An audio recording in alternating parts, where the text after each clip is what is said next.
Hello, if you're joining us live now, we're going to get started at 1 p.m. with Dr. Sarah Gander talking about neonatal abstinence syndrome.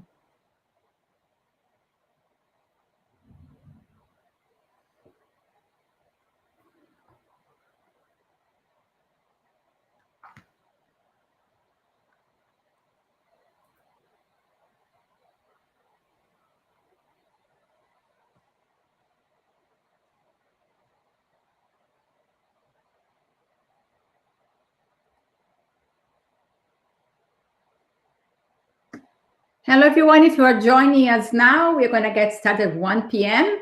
You can say hello on the box below on the comments, and you can send your comments and questions. We'll be addressing your questions once Dr. Gander finishes her presentation.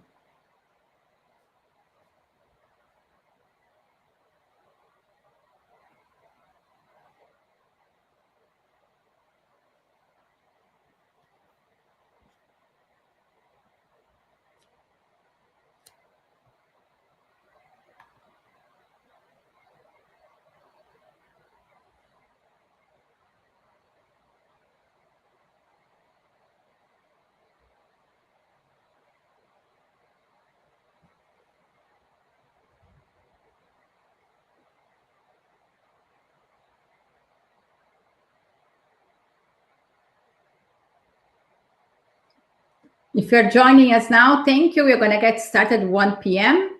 You can say hello using the comments below the screen and let us know where you're logging in from. Also, if you have questions or comments, you can type on the box and we'll be addressing them at the end of Dr. Gander's presentation.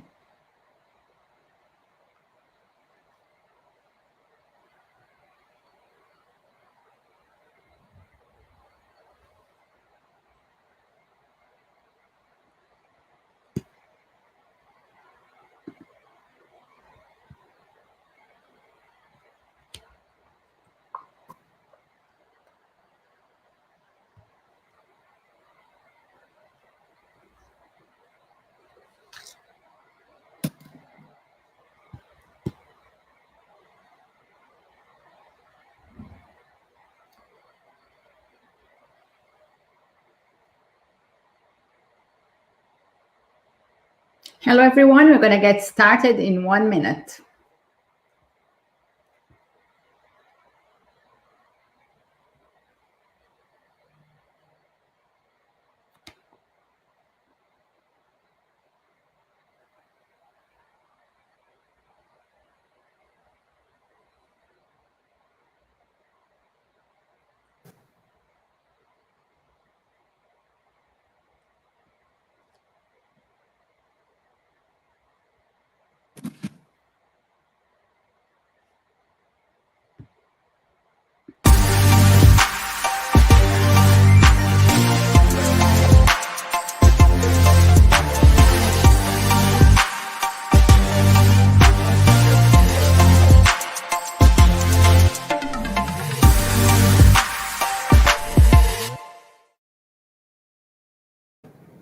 Hello, everyone. Thank you for joining us here today. I'm Fabiana Bacchini, Executive Director of the Canadian Premature Babies Foundation. Since the beginning of this pandemic, I've been hosting Facebook Live here every Friday, 1 p.m. Eastern Time, bringing experts from all over the world to share with us their latest research, their work, and all topics that are relevant to our community of premature babies and parents. And today we're going to talk about neonatal abstinence syndrome. We're going to discuss the importance of prenatal, perinatal, and follow-up of mothers and babies where moms have used drugs or alcohol during the pregnancy, highlighting the importance of harm reduction, supporting women and families, not punishing, and looking at the outcomes related to the social determinants of health. We will touch on the principles of neonatal abstinence syndrome and the newer concept of roaming in, eat, sleep, console, and some new medical approaches to care. I have here with me today Dr. Sarah Gander, a pediatrician from St. John, New Brunswick, who is also the clinical and academic department head of Pediatrics. She's faculty at Dalhousie and Memorial University and co-founded the New Brunswick Social Pediatrics Research Program.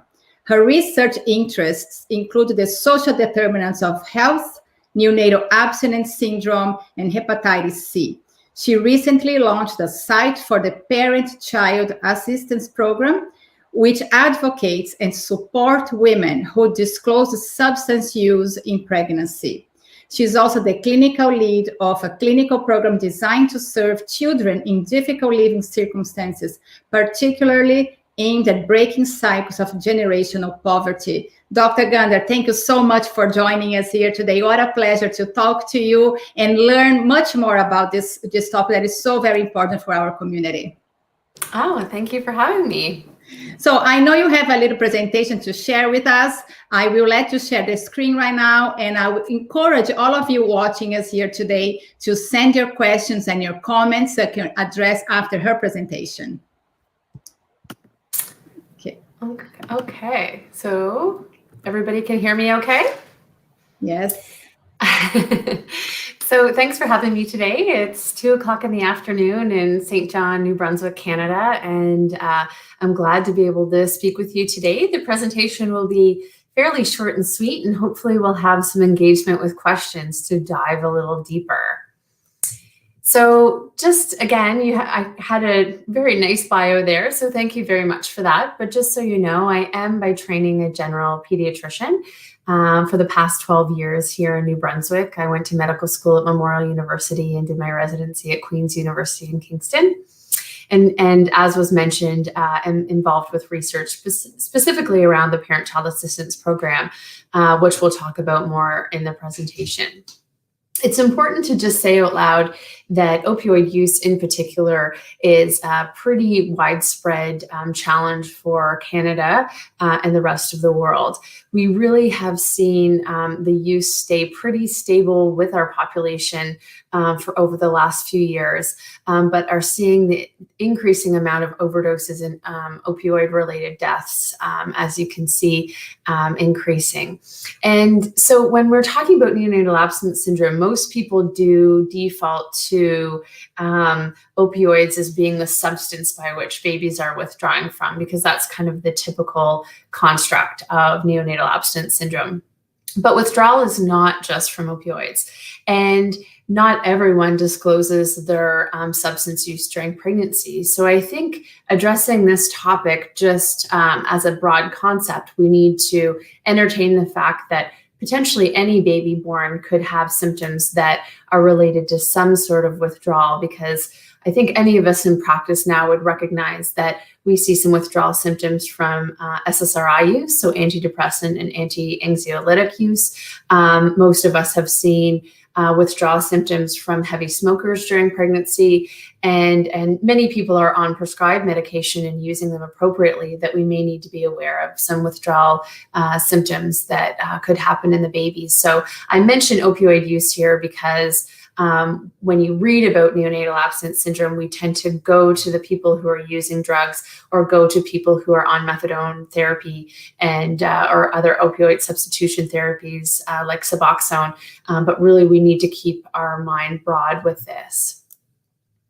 And and this is not a problem that's going away. So I trained 15 years ago in Kingston, and when you train in Kingston, Ontario as a resident, you often go to Ottawa to see, to spend some time in a bigger hospital. And I remember going to a lecture for our residency group, and it was on neonatal abstinence syndrome, and the speaker said, you may see a couple of these in your career. And working in Kingston, we were admitting a couple a week. And then here in St. John, I mean, almost every night we have some sort of encounter with a woman who either has disclosed use during pregnancy or a baby who is exhibiting withdrawal symptoms. So sometimes it depends where you live, what you see. But overall, 1,850 babies were born. This is data from 2016, 2017, were born in Canada that met the criteria for neonatal abstinence syndrome. And that was up almost 30% from just 4 or 5 years prior. And so I think many of us talk about the wave of the opioid epidemic, west to east in Canada. And we definitely saw an increase in the fallout of that with our babies. So what is neonatal abstinence syndrome? And so really it is just a set of criteria that are based on interacting with the baby with their central nervous system. So that would be things like people usually know about tremors or even seizures with withdrawal, gastrointestinal. Many people will think about diarrhea or very loose bowel movements, and even respiratory distress, so breathing really fast. And so there are different criteria that are used. And so we're going to talk about the Finnegan score, which up until very recently and still in most places is really the criteria that we use to diagnose neonatal abstinence syndrome. And we usually monitor babies for about the first 5 to 7 days. But in fact, there are many reports that show the effects of withdrawal well into the first year of life.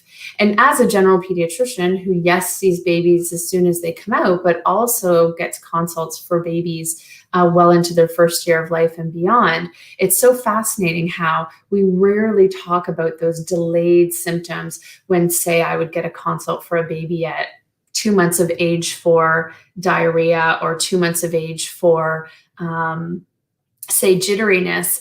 I've learned now to ask a lot more detail about the pregnancy and any exposures that might have happened. But really those 2 times tend to be felt as to be very separate. And I would argue they're a very important part of the continuum. So this purposely is foggy, so you don't get caught trying to get into all the words, but it's really to illustrate the complexity of the Finnegan score.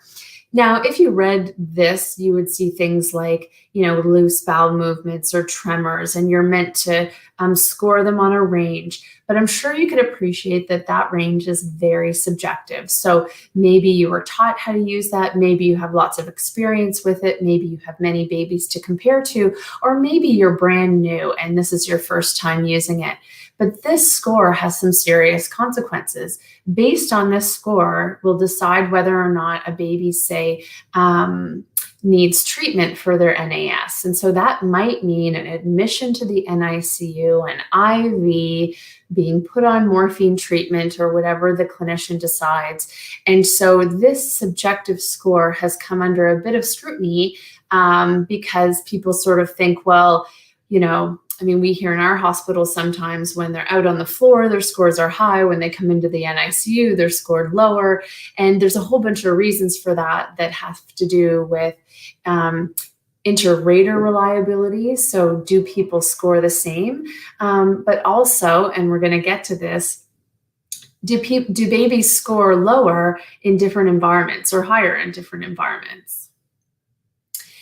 It wasn't until I was putting together this presentation and I wrote, "So you scored high," that I realized the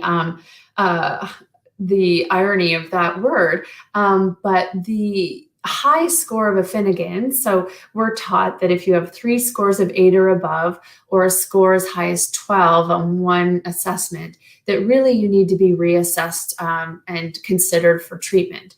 And anybody on the call who's ever even had a smidgen of type of withdrawal in their life, maybe you've quit cigarettes, maybe you just are trying to avoid the leftover Halloween candy, or maybe you've had some serious addiction issues, you know how uncomfortable it is to be into withdrawal. And so, if you're used to having a steady flow of methadone for the 9 months of your existence, it is extremely uncomfortable. And so we don't like to wait until it's dire to treat a baby. But at the same time, it's a big deal. You're separating the baby from their parents. But then also they're often put into a quieter room in the NICU. They really encourage a lot of snuggling and skin time with the parents, but it may also mean some medication. And so sometimes scores are lower in the NICU, not just because, say, the nurses are different, but because now they're sort of tucked into an environment where maybe we can see the fallout of that rooming in, which we're going to talk about. So I have this slide here about the golden hour. And the golden hour for me is really what gave birth, pardon the pun, to a lot of my work in the community and research with this population. And it really came from having my own babies. And and seeing your baby's face for the first time and having that experience and really thinking to yourself, I just don't believe that there's a human being that can be in this moment and not want to do the very best for that child, regardless of what their life circumstances at that moment, regardless of all the other business going on in their life. And that moment when you give birth and that you have that baby in your arms, I really felt was that opportune moment to engage a population which is sometimes challenging to engage. And so that's really why we built a lot of this. And so when we talk about rooming in, it was so intuitive to me. And I was so proud of being part of the Canadian Pediatric Society when they really emphasized the data that said, it's important to keep babies with their moms. And, there was a time when any baby at risk for withdrawal was automatically admitted to the NICU for observation. And we've moved away from that a bit. But how beautiful to think that, of course, babies should be with their parents and have that skin time and have that bonding.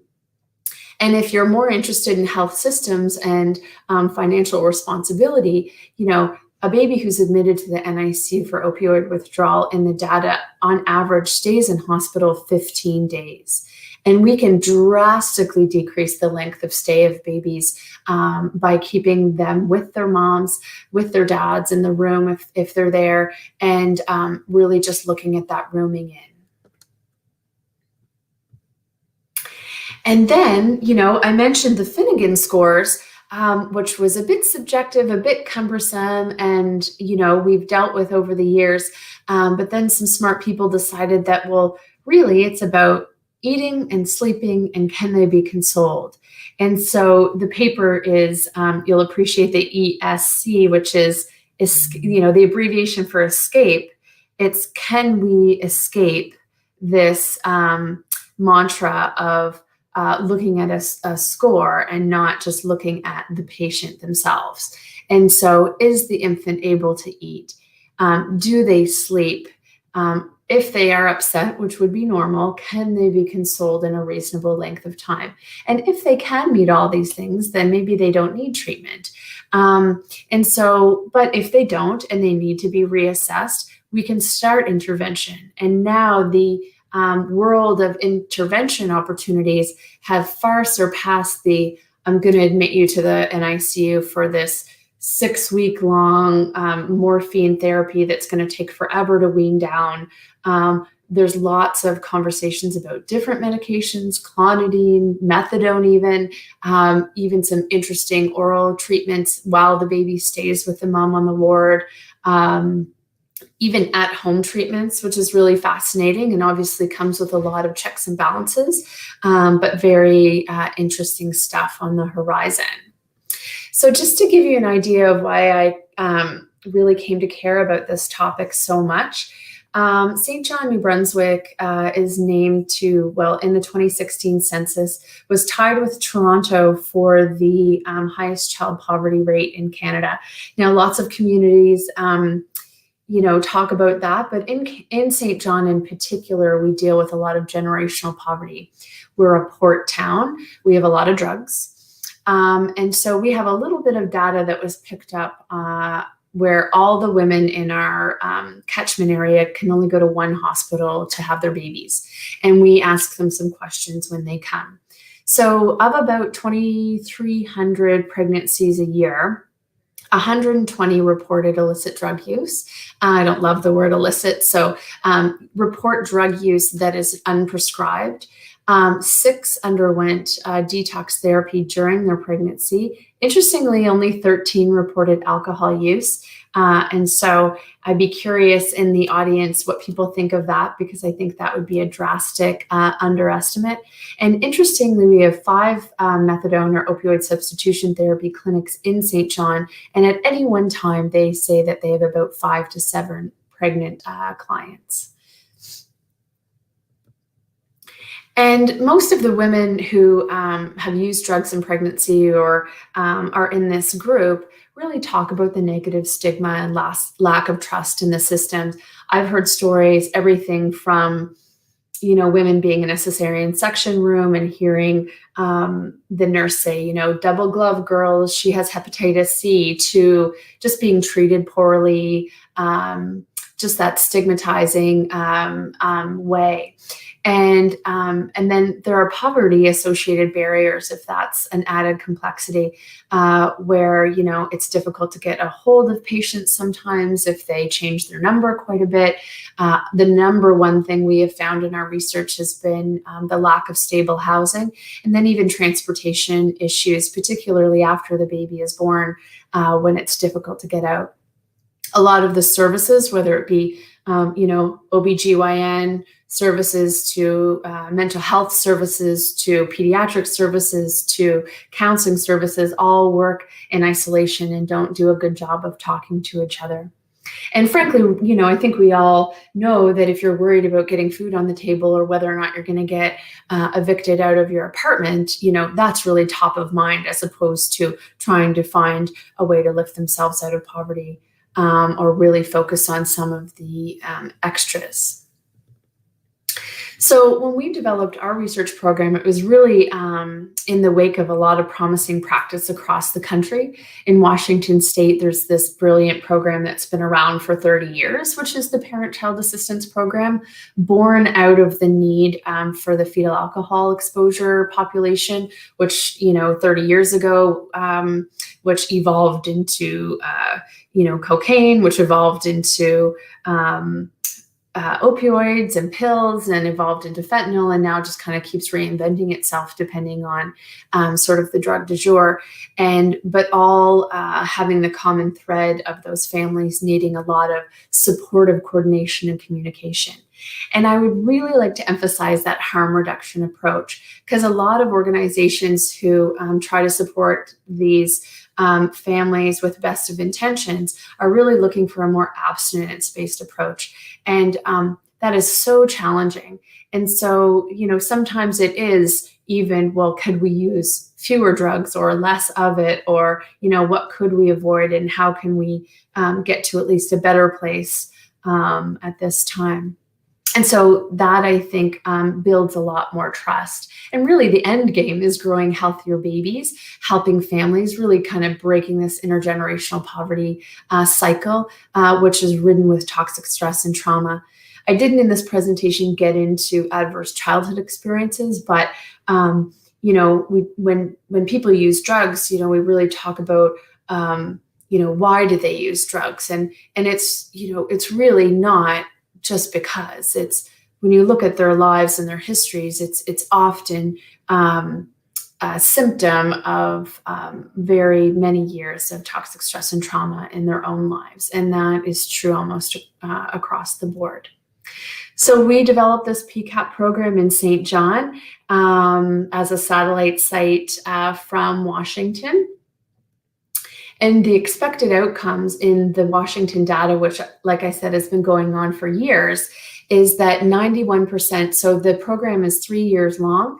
You have case management support, and it's really, if you will, I like to think of it as sort of like a Grammy or an auntie approach. So, lots of our patients have social workers, lots of them have workers for this, that, or the other thing, but their PCAP advocate is really meant to be their person, their unmandated person. And after 3 years in the program, 91% had completed some measure of substance treatment or were in progress. 78% were in fact abstinent from alcohol or drugs. Over half were attending or completing a GED. In Canada, that's your high school diploma equivalent, or were in some sort of college or work training program. And almost 80% were actually living with their own families, and so had gotten to a point where reunification with their children, which is a large goal for a lot of our ladies, having their kids back if they've been put into foster care or whatnot. So that was a big plus.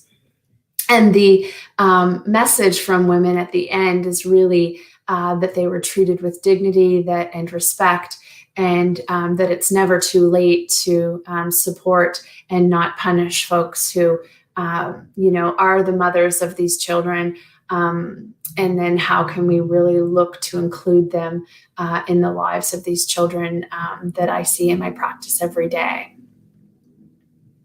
So that is a little brief about neonatal abstinence syndrome and a few of our strategies and a few of the innovative programs that I think are happening in Canada and North America.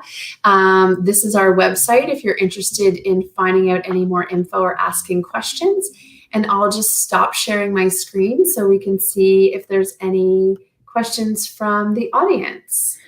Okay, Dr. Gander, thank you so much for your presentation. It was very enlightening, very educational. And I think the step number one is for us as society to not, as you said, punish or judge, because we don't know the history of the families and why they end up where they are at the moment. So this was is a beautiful work, and I congratulate you to step up and take this program, and I hope it serves as an example to the rest of our country. So thank you for that. So my first question to you is, when you first hear about neonatal abstinence syndrome, you think about the drugs, and we also mentioned that it's always prescribed medications, such as Valium or Prozac, that we hear there's so many people on those medications these days. So for moms who get pregnant and are using this kind of prescribed medications, what are the recommendations, or how are they treated? You mentioned detox during pregnancy, but is this a program throughout the pregnancy that they go through, or how is the process there? Well, I think when we're counseling moms about their medication use that are prescribed, particularly antidepressants and anti-anxiolytics, the mantra is really, if that's a medication that you need, we need you to also be mentally healthy during your pregnancy. And I mean, there are physical consequences to using those medications during pregnancy too. One that comes to mind is a slightly higher increased risk of structural heart disease. And so we don't want people to necessarily stop their medication if that's something they need and it's been prescribed for them. But I think the beauty of the rooming in and some of these eat, sleep, console approaches is that how reassuring to a mom to say, you know what, most of the time, if we keep the baby with you and you cuddle nice with good skin to skin and we keep the lights low, we just work on feeding and really those eat, sleep, console principles, the chance of a baby like that meeting a criteria to go into the NICU is a lot lower than, say, a woman who's on particularly a high dose of methadone, plus or minus other drugs that they've sourced on the street or prescribed. So what about the moms who not disclose whether they are using the drugs or prescribed medications? Yeah, so it's always so fascinating, right? Because why in the world would you disclose that if you know the fallout, if you know the fallout of it? And so, these are resilient folks, right? And they know the system. And so that has happened where, you get a consult to see a baby for a lot of symptoms that are aligned with a withdrawal type syndrome. And then you sort of, if you really are a motivational type interviewer where you can build some trust, sometimes you learn all of a sudden, oh yeah, actually I did use substances during pregnancy, or even I am on methadone and I just didn't tell them that when I came on to labor and delivery. Then hopefully again, our approaches are starting to change where, you just treat people with respect. And again, that golden hour and that time when women are in hospital is such an opportune moment to engage them to do their very best. Because there's a lot of their external influences are kind of taken out of the picture for at least a short period of time. And again, it's not as soon as they have symptoms, you're ripping them away and taking them to the NICU. It's built a lot of trust to say, okay, fine, this is what you can do to support your baby, and we'll come back and reassess, and that kind of stuff it's starting to turn the tides and make really empower women to be able to do what's intuitive, right? Cuddle your baby, keep the lights low, feed them, that kind of stuff. Okay, we have a question from our live audience. First of all, she said, thank you, interesting. What do you suggest for babies in an ICU with neonatal abstinence syndrome whose parents are not very present? It can be difficult to care for these babies who need attention, and you are taking care of other babies too. I know. That is an our hospital started, I mean, this is of course pre-COVID, we're in a bit of a pickle now, but started a volunteer snuggling program. That's been very successful, and we've seen, we haven't run the data on that, but how like even the scoring or how the maybe length of stay would be a good measure, or dosage, weaning protocols of any treatment related to the, how much they kind of get snuggled by the nurses or the volunteers.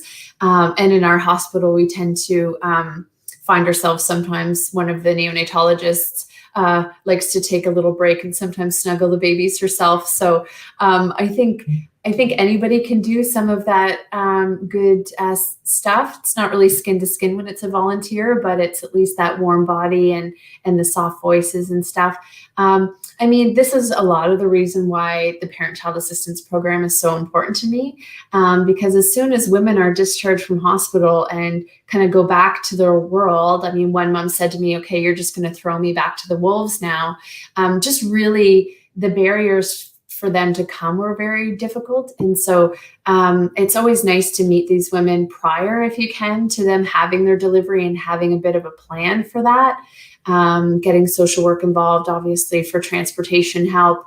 You know, at my hospital, the visiting hours, again, pre-COVID, were not very strict. And so it wasn't that you had to come at a certain period of time, which can be difficult. But I think it's just recognizing that we need to meet people where they are.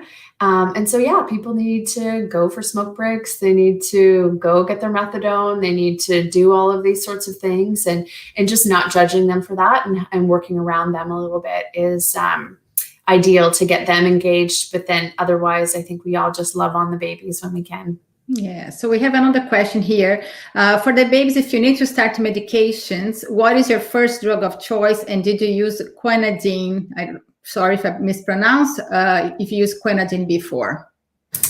Yeah, so we actually have a huge task force right now in our hospital to really go through the research and develop a nice sort of protocol policy statement in our hospital using some alternatives. So up until this point, the only two drugs to my knowledge that have been used in our institution are morphine and clonidine.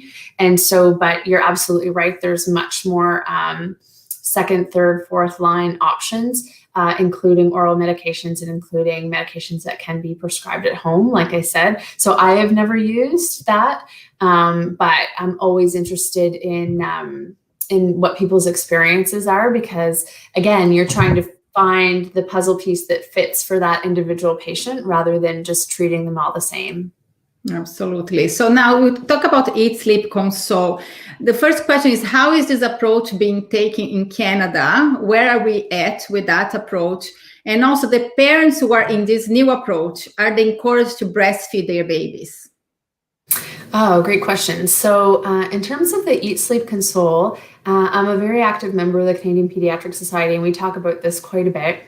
And so I think there are quite a few institutions now who have either fully transitioned to the I was going to say eat, pray, like eat, pray, love, Eat, Sleep, Console. That book's been out for a while. Why did that come into my head? Eat, Sleep, Console approach. And many institutions are looking at pilot projects and how that transition would be made. Within New Brunswick, you know, I have to say I'm very proud of the health network that I work in, because they're very interested in what works and what's evidence-based. And so we have 2 sites now that are piloting the Eat, Sleep, Console. And you may just think like it's so intuitive, just flip to it. But if anybody's involved in health systems, they know that change needs a bit of management. And so we're kind of working through that now. But our goal, I think, is to get there, because the evidence is pretty promising. Your second question was breastfeeding. And so I'm very much a pro breastfeeding advocate. when people can. Of course, there's all the reasons why it's challenging, and that's fine. I think the big sticky point that we're in right now is the majority of our population, at least that we know uses drugs that are not prescribed, are also marijuana users. And there's a lot of conflicting data over whether or not it's a good idea to breastfeed while smoking marijuana. And again, taking a harm reduction approach, is the benefit of breastfeeding outweigh the harm potential for marijuana exposure? I think we could have a pretty interesting debate about that. So for me, in the interest of wanting to encourage bonding, and the majority of my women either don't have a house that they're going home to, let alone a place to heat up a bottle, or don't have the money for formula, even though we have some nice social programs for that. Sometimes the harm of not breastfeeding outweighs the harm of a bit of marijuana use for me. But that's, again, all of these conversations are so individual. Absolutely. And let's talk about long term. What happened to those babies long term in their life? Yeah, so great question, because look at fetal alcohol syndrome. We know a lot about that. So we know a lot about alcohol exposure in pregnancy, you know, what it looks like, how it, you know, what the fallout of it is. You know, we have good diagnostic criteria for that. And then when you look at some of the studies around opioid exposure or other exposures, the data is just not that good. And so, and it's not for lack of effort. People are trying to do that work. Some of the work is actually showing that it doesn't have that much of an impact, which is fascinating, right? Because we're like, well, intuitively, that can't be good for a developing brain. But there's so many other components to that problem, right? Like who traditionally would use a lot of drugs? Well, like I've already described, women who have had a lot of trauma, women who have mental health issues, women who live in poverty. Not always, that's the stigma, but it's a confounding variable in trying to collect that data. So that's actually my next phase of research. I'm working with this population during the perinatal time, but I'll be very interested to follow this cohort of babies throughout and try to nail some of those perspective pieces down for sure. Absolutely. Then you have to bring you back for that. Well, it's interesting, right? Because people are always talking about, you know, moms, like anybody who deals with moms who like say are on methadone treatment. It's always, oh, I want to decrease my dose, or I want to get off methadone during the pregnancy. And it's like, no. You know, you get what you need so you don't feel like you're at risk for, say, a slip or what have you. And we all know that the dose of methadone increases during pregnancy. And so it would be nice to be able to give women some nice data that say maybe dose doesn't matter, or, you know, it's more important to have them not go withdrawal in utero, like really some nice numbers for that. And there's a lot of people working on that. All right, that's wonderful, Dr. Gander. Thank you so much for joining us here today. Oh, it's my pleasure. I will definitely bring you back, because you have a lot to talk about, and it's such an interesting topic. And I feel that we really, to keep this conversation going, number one, to end the stigma and to accept and embrace those families in the hospital, no matter what. And then how can we help them? So thank you for doing all this work. It was lovely studying with you today. Okay, thank you. Thank you. And thank you everyone for watching us here today. Next week is World Prematurity Day, and we have a very special week ahead of us. I'll be hosting Preemie Power Week, an international series of Facebook Live, which is also going to be streamed on our YouTube channel. We have 18 speakers from all over the world. We're going to be talking about parental presence in the NICU, during the pandemic and beyond, and so much more. All the information is available on our website. Registration is free. The events are going to be every day from 12 p.m. Eastern time here on Facebook. So I hope you all have a great weekend, and I see you on Monday. Thank you.